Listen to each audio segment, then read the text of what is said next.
नमस्कार स्टूडेंट्स, मैं डॉक्टर संजय आज आप लोगों के लिए कंप्यूटर नेटवर्क में यूनिट 2 के अंदर डेटा लिंक लेयर, जिसको हम शॉर्ट में बोलते हैं link layer, data link layer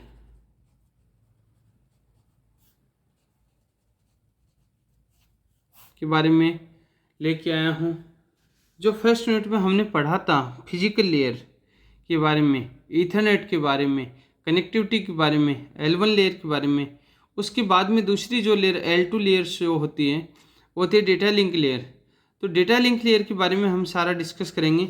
उससे पहले मैं खुशी की बात बता देना चाहता हूँ कि आज जो फर्स्ट ईयर का फंडामेंटल ऑफ कंप्यूटर एप्लीकेशंस का जो पेपर हुआ, उसके अंदर जो जो मैंने वीडियो लेक्चर में बनाए थे, file handling, history of C, factorial, Fibonacci series, as it is वो के वो सारे क्वेश्चन आए हैं।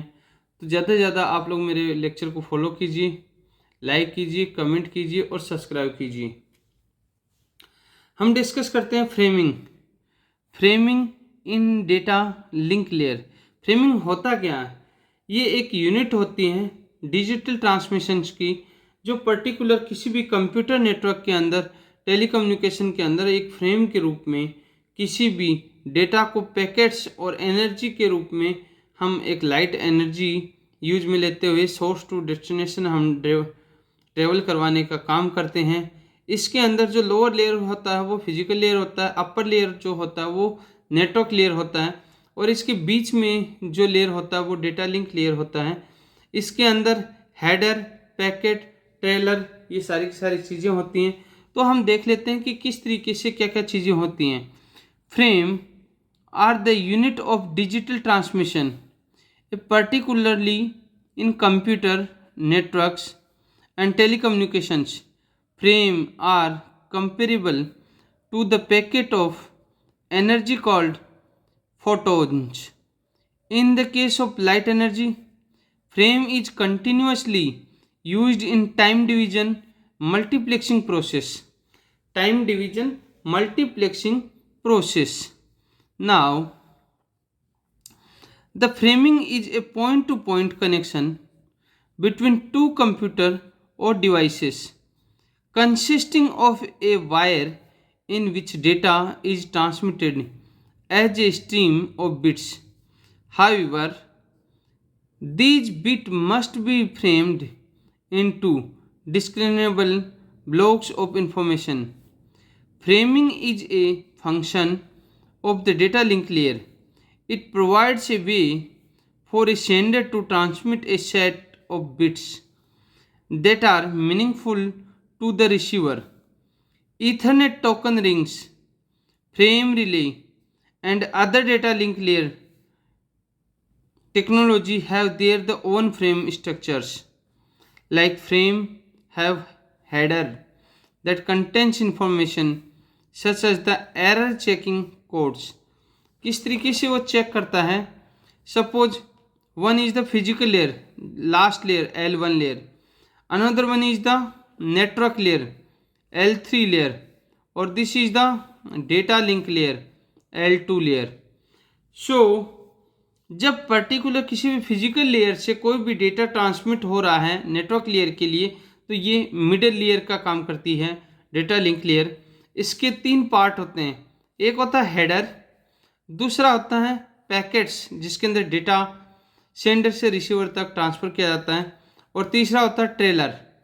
देन हम इसी क्रम में जब आगे हम बात करते हैं तो इसके अंदर क्या होता है? At the data link layer it extracts the message from the sender and provides it to the receiver by providing the senders and receivers addresses. The advantage of using frame is that data is broken up into recoverable chunks that can easily be checked for the corruptions. Now, the process of dividing the data into frames and reassembling it is transparent to the user and is handled by the data link layer. Next, framing is an important aspect of data link layer protocol design because it allows the transmission of data to be organized and controlled, ensuring that data is divided accurately and efficiently. ये है problems in framing कि framing के अंदर क्या क्या problems हो सकती हैं, उन सारी चीज़ों के बारे में हम बात करते हैं। तो कौन कौन सी प्रॉब्लम्स आ सकती हैं फ्रेमिंग के अंदर? दो तरीके की प्रॉब्लम्स आ सकती हैं। पहला होता है detecting start of the frame, दूसरा होता है how does the station detect frame. First, detecting start from the frame के अंदर क्या होता है, कोई भी फ्रेम ट्रांसमिटेड होती है जो कि हर एक स्टेशन पे वो क्या करती है, डिटेक्ट करती है। उस फ्रेम को चेक किया जाता है, उसकी सीक्वेंस, उसकी बिट, उसकी फ्रेम, उसकी स्टार्टिंग फ्रेम डेलिमीटर्स, इन सारी चीज़ों को देखा जाता है।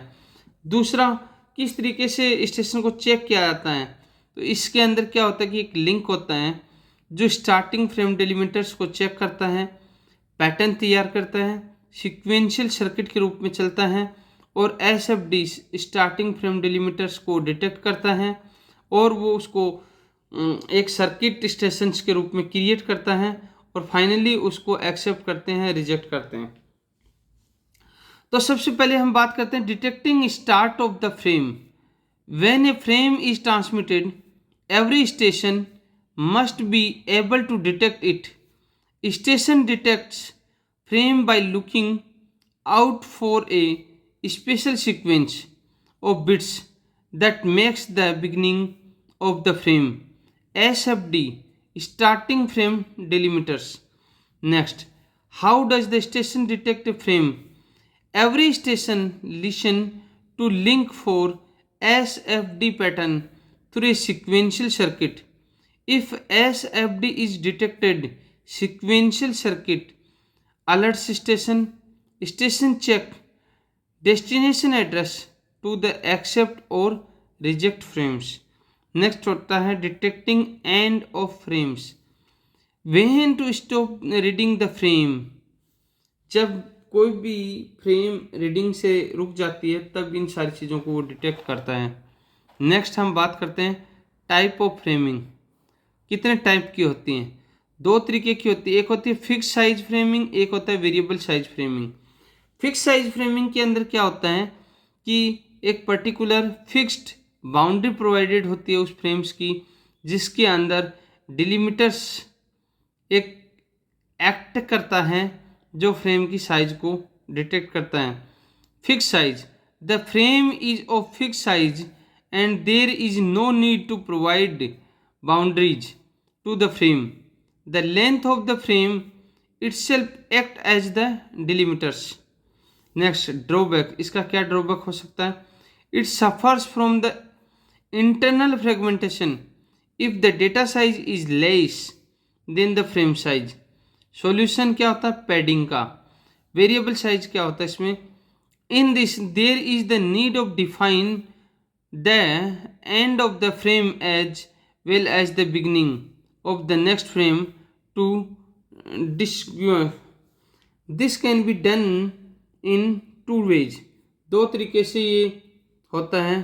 फर्स्ट होता है लेंथ फील्ड, सेकंड होता है एंड डिलीमीटर। लेंथ फील्ड के अंदर क्या होता है?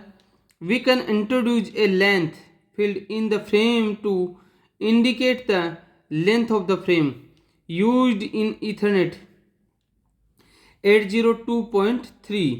The problem with this is the sometimes the length field might get corrupted. Next होता है end delimiter. We can introduce an ED pattern to indicate the end of the frame used in token ring. The problem with this is that ED can occur in the data. This can be solved by एक होता है character और byte stripping. Character और byte stripping के अंदर क्या होता है? Used when the frame consist of the character, if data contains ED then a byte is suffered into data to differentiate it from ED. Let's ed if data contains anywhere it can be escaped using zero character. If data contains, then use \o escaped using o. It is the escaping using o. Then finally we have to detect. किस तरीके से detect करते हैं, एक diagram होता है, इस diagram के थ्रू सबसे पहले data from the upper layer, सबसे पहले अपर लेयर होता है, इसके अंदर फ्लैग और एस्केप होता है, देन फ्रेम शिफ्ट होता है, शिफ्टेड होता है, इसमें flag header escape flag escape header और ट्रेलर्स में, देन एक्स्ट्रा 2 बाइट्स अगर जब ले लेता है तो फ्रेम रिसीव होता है, किसमें flag header escape trailer flags में, देन वो क्या करता है अनस्टॉप करता है जो फ्लैग और एस्केप का काम करता है, जिसको हम क्या बोलते हैं डेटा टू अपर लेयर्स का काम करता है इसके अंदर। देन हम फाइनली क्या करते हैं इसके अंदर disadvantage, it is a very costly and observable method. क्या होता है bit suffering, let ed 0111 and 0111 send stuff a bit to break the pattern. Here appends a 0 in data and receiver receive the frame. If data contains 011101, receiver remove the 0 and 1 reads the data. तो किस तरीके से reads करता है, data upper layers में binary form में होता है, देन स्टफ करता है, देन फ्रेगमेंटेशन क्रिएट करता है, फ्रेगमेंटेशन में भी बाइनरी और ट्रेलर्स में चलता है, देन एक्स्ट्रा बिट्स को यूज करते हैं हम, और फाइनली वो क्या करता है फ्लैग हेडर और बाइनरी फॉर्म में उसको कन्वर्ट करता है, देन ट्रेलर और फ्लैग, और फाइनली जब अनस्ट्रक्चर्ड होता है, अनस्ट्रक्चर्ड जो होता है वो एक डेटा क्या होता है, डेटा के रूप में बाइनरी के रूप में डेटा रिसीव होता है, डेटा रिसीव होता है। अब हम थोड़ा सा और देख लेते हैं इसी में कि थोड़ा और आगे क्या है। इसके अंदर एक एग्जांपल है जो एक पर्टिकुलर किसी भी डेटा को, सपोज एक डेटा है ये बाइनरी के रूप में है, एक ईडी है जो बाइनरी के रूप में है, तो इससे डेटा फाइंड करते हैं बिट स्ट्रिंग के अंदर, बिट स्ट्रिंग के अंदर इसको फाइंड करते हैं, देन ये फाइनली आउटपुट आता है 0111 010। फिर इफ डेटा ये हमारे सामने आता है, आफ्टर बिट स्ट्रिपिंग ये आता है, framing in the data link layer also presented some challenge which include, क्या होता है वेरिएबल फ्रेम लेंथ।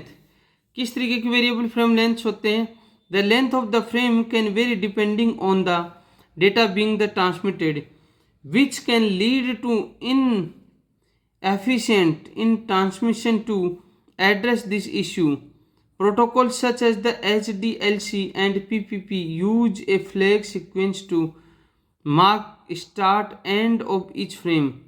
दूसरी चीज़ क्या होता है बिट स्ट्रिपिंग होता है। बिट स्ट्रिपिंग के अंदर क्या करते हैं हम, bit stripping is the technique use to prevent the data from being interpreted as the control character by the inserting extra bit into the data stream. However, bit stripping can lead to issue with the synchronization and increase the overhead of the transmission.